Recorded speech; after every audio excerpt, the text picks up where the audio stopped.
আসসালামু আলাইকুম রহমতুল্লাহ। জিপজ সিরিজ টিউটোরিয়ালে আবারও স্বাগতম। আমরা আজকে যে বিষয়টা নিয়ে আলোচনা করব তা হলো জেনারেট বারকোড।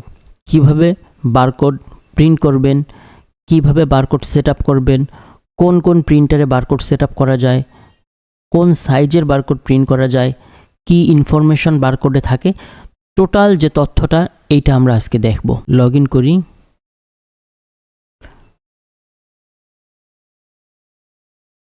ইনভেন্টরির ভিতর আসবো আমরা। ইনভেন্টরিতে সর্বপ্রথম একটা বিষয় থাকে বারকোড প্রিন্ট। বারকোডটা কেন প্রিন্ট করা হয়? বারকোডটা প্রাইস ট্যাগ হিসেবে আমরা বিভিন্ন জায়গায় দেখি যে প্রাইস ট্যাগ বসানো থাকে প্রোডাক্টের উপর। এই প্রোডাক্টের উপর আসলে বারকোড থেকেই প্রিন্ট করা হয়। আমাদের যে সিস্টেম সেটা হচ্ছে ইনভেন্টরি থেকে যখন স্টক হবে সেই স্টকের পরে আপনি বারকোড ম্যানেজ করতে পারবেন, স্টক ছাড়াও বারকোড প্রিন্ট করতে পারবেন। আমি সেই প্রসেসটাই এখন দেখাবো। সর্বপ্রথম বারকোড জেনারেট বারকোডে আসলে আমি দেখব আমার যে প্রোডাক্টগুলোর এখন স্টক রয়েছে ওই প্রত্যেকটা প্রোডাক্টের এইদিকে একটা পারচেসড প্রোডাক্ট লিস্ট বলে এটাকে, পারচেসড যেই প্রোডাক্টটা পারচেস করা হয়েছে তার লিস্ট। তো এই লিস্টে আমার এখানে অনেকগুলো প্রোডাক্ট রয়েছে, সবগুলোর কিন্তু এই যে কোয়ান্টিটি ইনভেন্টরি আমার রয়েছে। ইনভেন্টরি এটার 500, এটার হচ্ছে 2600 পিস, এটার হচ্ছে 4000 পিস, এভাবে অনেকগুলো স্টক আমার রয়েছে।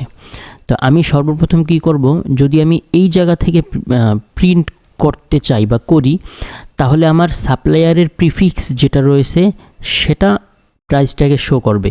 এতে সহজেই বোঝা যায় যে সেটা কোন সাপ্লায়ারের কাছ থেকে নেওয়া। এর পরবর্তীতে যে ম্যানুয়াল পদ্ধতি রয়েছে বা ফাইন্ডিং করে যে প্রোডাক্ট ফাইন্ড করে যে বারকোড প্রিন্ট করা যায় সেটা আমরা দেখব। আমি এই প্রোডাক্ট 1-এর উপর ক্লিক করি। প্রোডাক্ট 1-এ ক্লিক করার সাথে সাথেই প্রোডাক্ট 1 আমাকে বলে দিচ্ছে সাপ্লায়ার 1-এর কাছ থেকে আমার এটা সাপ্লাই করা, পারচেস করা। তো এটার ইনক্লুড প্রাইসটার কোনোটাতেই দেয়া নাই। আমি এটা হচ্ছে প্রাইস দিই, এটার প্রাইস দিই আমি 100 টাকা, 100 টাকা প্রাইস। আচ্ছা, এখন আমার এই যে 2600 পিস আমাকে প্রিন্ট করতে হবে। এখানে একটা বিষয়, আমি একসাথে কি 2600 পিস প্রিন্ট করব? যদি করি ভালো, আলহামদুলিল্লাহ, দেন আমি এখান থেকে প্রিভিউ দেখে প্রিন্ট দেব। আর যদি আমি 2600 পিস না করি, যদি কম করতে চাই তাহলেও আমি করতে পারবো। আমি এখান থেকে কোয়ান্টিটি 100 করে দিলাম, তাহলে আমার 100টা বারকোড স্টিকার বের হবে। এই স্টিকারের মধ্যে যে ইনফরমেশন থাকবে সেটা কি? প্রাইস ইনক্লুড ট্যাক্স, প্রোডাক্ট নাম থাকবে, ভেরিয়েন্ট নাম থাকবে, ভ্যাট ট্যাক্স থাকবে, স্টোর নাম থাকবে, সাপ্লায়ার প্রিফিক্স থাকবে। এইটা হচ্ছে আমার ইনভেন্টরি মানে বারকোডে থাকবে। প্রাইস ইনক্লুড ট্যাক্স, প্রোডাক্ট নাম, ভেরিয়েন্ট নাম, ভ্যাট অথবা ট্যাক্স, স্টোর নাম, সাপ্লায়ার প্রিফিক্স, এই ইনফরমেশনগুলো আমার বারকোডে থাকবে। আমার প্রসেসটা রেডি। এখন আমি প্রিভিউয়ে যাব। প্রিভিউ করলাম।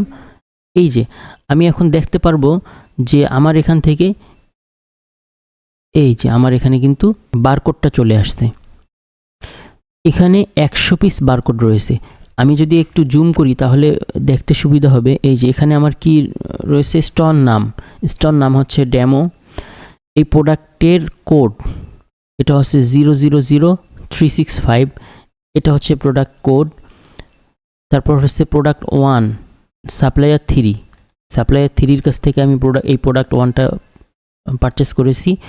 এর প্রাইস হচ্ছে 100 টাকা প্লাস ভ্যাট। এইভাবে আপনি আপনার যতগুলো প্রোডাক্টের বারকোড প্রয়োজন আপনি প্রিন্ট করতে পারবেন। এখন আমরা দেখব কিভাবে ম্যানুয়ালি বারকোড প্রিন্ট করা যায়। আমি প্রোডাক্টের নামের এখানে আসলাম, প্রোডাক্ট 1 নামে আমার এই যে প্রোডাক্ট রয়েছে এই প্রোডাক্টটা আমি দিলাম। দেওয়ার পরে এখানে বর্তমান যেটা সুবিধা, এই যে পারচেস লিস্ট থেকে নিলে এটা আপনি লাস্ট পারচেস যেটা করেছেন লাস্ট পারচেসটাই কিন্তু আপনার এখানে দেখাচ্ছে। সো সাপ্লায়ার এখানে শো করা ইজি। কিন্তু আপনি যখন ফাইন্ডিং করে নিয়ে আসবেন তখন কোন সাপ্লায়ারের কাছ থেকে মাল কিনেছেন সেটা কিন্তু আপনি এখানে ফাইন্ড আউট করতে পারবেন না, কারণ আপনার স্টকে একই স্টক প্রোডাক্ট 1 এটা সাপ্লায়ার 1, সাপ্লায়ার 2, সাপ্লায়ার 3 যে কোনো কারো কাছ থেকে আপনি সাপ্লাই নিতে পারেন। তো সেই জন্য আর কি এখান থেকে সাপ্লায়ার প্রিফিক্স দেখা যায় না, কিন্তু এই স্টক থেকে সাপ্লায়ার প্রিফিক্সটা দেখা যায়। আপনি একটা জিনিস দেখলে অবাক হবেন যে আমাদের এখানে প্রিবিল্ড এখানে অনেকগুলো প্রিন্টারের সেটিংস দেয়া আছে, যা আপনার কত সাইজ পুরোটাই দেয়া আছে। এরপর হচ্ছে A4 সাইজ দেয়া আছে। আপনি অনেকেই দেখে যে A4 সাইজ প্রিন্ট করে কেটে নিয়ে কাজ করে, যাদের একদম অনেক কোয়ান্টিটি দরকার, লক্ষ কোয়ান্টিটি, হাজার কোয়ান্টিটি দরকার, তারা কিন্তু এভাবে করে, A4 তৈরি করে পরবর্তীতে সেটা কেটে আবার ওটা প্রোডাক্টে ফিট করে। তো এই হলো আমাদের বারকোড ম্যানেজমেন্ট সিস্টেম। এখানে বারকোড জেনারেট করতে পারবেন, বারকোডে প্রিফিক্স, সাপ্লায়ার প্রিফিক্স অ্যাড করা যাবে, আবার বারকোড সাপ্লায়ার প্রিফিক্স ছাড়া যাবে, প্রাইস, ভ্যাট, ট্যাক্স এগুলো ছাড়াও করতে পারবেন, এগুলো ইনক্লুড করেও করতে পারবেন। আজকে এই পর্যন্তই। জিপস সিস্টেমের টিউটোরিয়াল দেখার জন্য আপনাকে ধন্যবাদ। আসসালামু আলাইকুম।